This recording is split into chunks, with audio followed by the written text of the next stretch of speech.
Welcome to the Slop Farm. Enjoy the video. In this video, I will show how to remove Ford Ranger headlights. Start by disconnecting the battery and gathering tools, Torx bits, a 10mm socket, ratchet, trim tool, and flashlight. Work in good light and use wheel chocks for safety. Remove any plastic clips gently to avoid breaking them. Keep fasteners organized in a tray.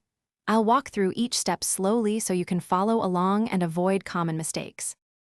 Unbolt and unclip the bumper trim carefully to reach the headlight assembly.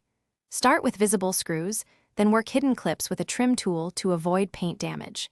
Keep parts ordered by removal sequence and take photos if helpful. Some Rangers have additional splash shields. Remove those with a 10mm socket. Keep a magnetic tray nearby to prevent losing small fasteners and pay attention to any wiring routed near the bumper area.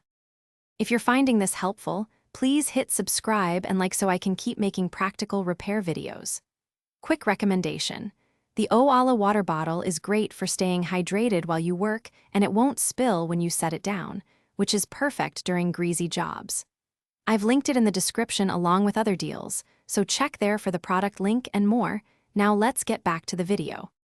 Support the headlight assembly with one hand while you remove mounting bolts to prevent it from falling. Press the electrical connector tab and pull it straight out. Do not yank the wiring.